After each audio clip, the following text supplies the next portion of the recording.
Hi English learners, welcome to English Mastery. In this video, I am going to teach you about very important basic verb in grammatical sentence. Maybe some of you think like, I don't need that. But I found some students still didn't understand how to use it, so I will help you to learn it. Nah, untuk yang auxiliary verb atau kata kerja bantu, itu ada 3, be, do, and have. Jadi kata kerja bantu dalam bahasa Inggris ada 3. Yang pertama be. Be itu untuk present tadi is MR sudah kita bahas. Untuk past tense ada was dan were. Nah, itu dipakai untuk continuous. Jadi be ini digunakan untuk 2, continuous dan pasif. To be digunakan untuk membentuk makna sedang untuk continuous. Untuk pasif itu kata kerja asli. Jadi begini, continuous itu dibagi jadi 3 waktu. Waktu sekarang kita pakai to be is MR dan kata kerja ing. Jadi be ini dipakai untuk membentuk makna sedang. Misalkan I am cleaning my house. Saya membersihkan rumah. Nah, kalau tadi to be digunakan untuk kata kalimat yang tidak ada kata kerjanya, itu untuk to be. Untuk auxiliary verb kata kerja bantu itu untuk membentuk makna sedang. Misalkan saya sedang belajar, I am studying, maka harus ada am dan juga verb ing. Nah, rumusnya itu subject to be verb ing. She is learning, dia sedang belajar. Jadi kalau ada to be dan kata kerja ing itu artinya sedang. She learn, dia belajar. She is learning, dia sedang belajar. Lalu untuk past tense itu to be-nya beda, bukan seperti present tense. Past tense to be-nya adalah was dan were. Was, were itu kalau continuous bermakna sedang itu di masa lalu. Past continuous sedang terjadi tapi sudah berlalu, bukan sekarang. Contohnya she was learning, dia sedang belajar tadi, sudah berlalu. She was learning. They were learning. Kalau was itu untuk she, he, it. Were itu untuk they, we, and you. Kalau I pakai apa? I pakai was. I, she, he, it pakai was. I was learning. Saya sudah belajar tadi. Saya sudah sedang belajar. Nah, kalau future kita pakai be plus verb ing ditambah will. Will be verb ing. She will be learning.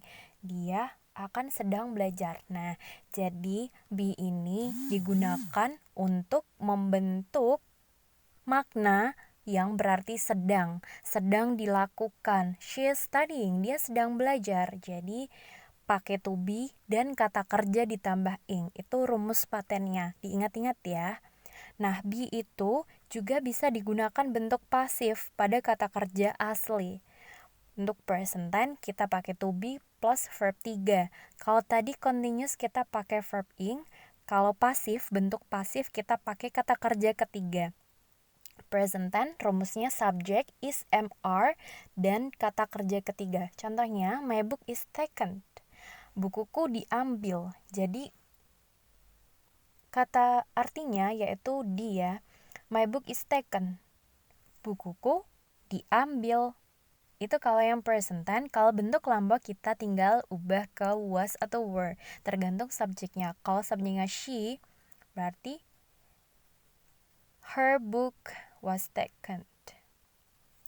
Jadi kalau continuous tadi bermakna sedang, pasif ini bermakna dia, is MR verb 3 atau was were verb 3. Bisa juga my noodle is eaten. Miku dimakan. Nah, di itu bentuk pasif, kita bisa pakai to be dan kata kerja asli. Itu untuk be. Sekarang untuk do. Do positif ada 3, do, does, did. Kalau bentuk negatif ada don't, doesn't, dan didn't. Let's learn about the negative version. Don't, doesn't, didn't. Don't, doesn't, didn't itu adalah auxiliary verb yang membantu kata kerja asli membentuk kalimat tanya atau kalimat negatif. Contohnya, nah rumusnya atau formulanya kita pakai subjek done atau doesn't plus verb one untuk present tense atau waktu sekarang. Contohnya, I don't know. Jadi membentuk kalimat negatif ya. I don't know. Aku tidak tahu.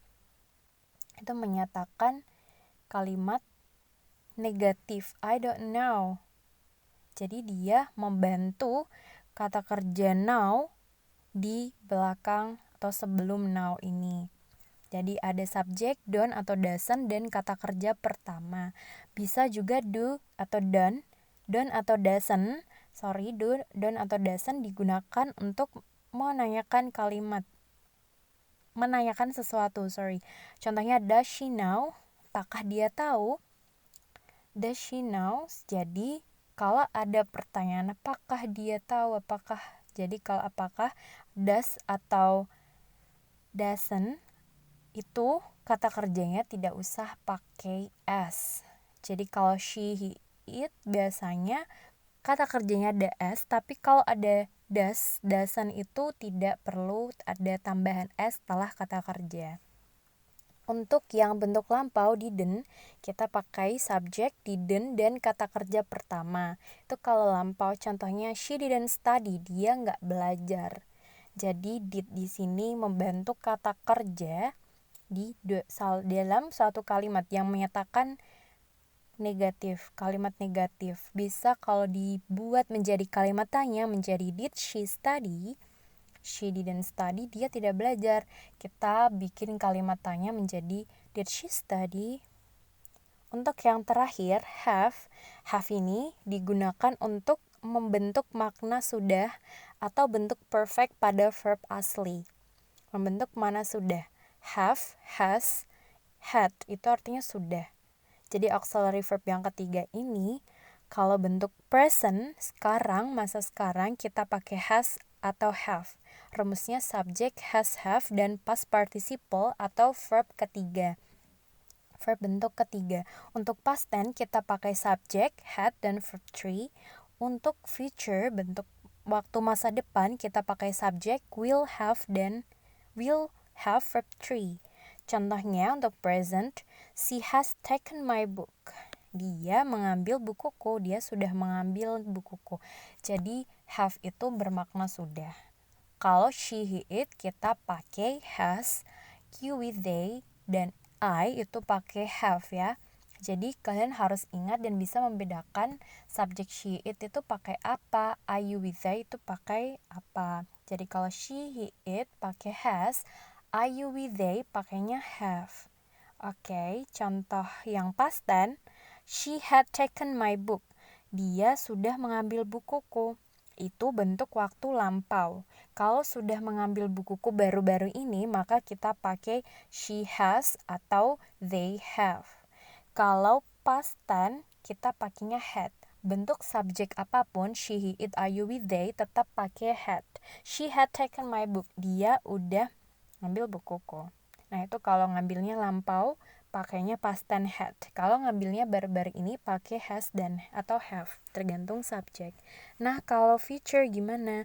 Kesudahan yang dilakukan di masa depan itu subjek will have verb 3.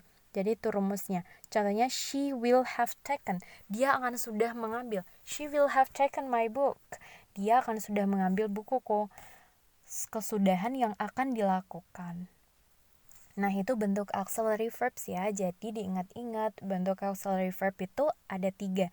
Nah auxiliary verb ini no meaningnya tidak punya arti. Dia hanya sebagai membantu kata kerja dalam kalimat. Kalau be tadi, be digunakan untuk membentuk makna sedang, yaitu ada present, is, mr, to be past tense, was, were, to be future, will be ya, be itu. Nah, untuk yang pasif itu pakai kata kerja ketiga, to be dan kata kerja asli ketiga. Untuk do itu membantu kata kerja asli, membentuk kalimat tanya atau kalimat negatif. Tadi pakai done, doesn't, pakai didn't. Jadi kalau ada doesn't, done, didn't itu semuanya pakai kata kerja pertama ya. Nah, biasanya ada yang salah kalau membuat kalimat pakai didn't. Oh, ini lampau, berarti harus pakai kata kerja lampau. No.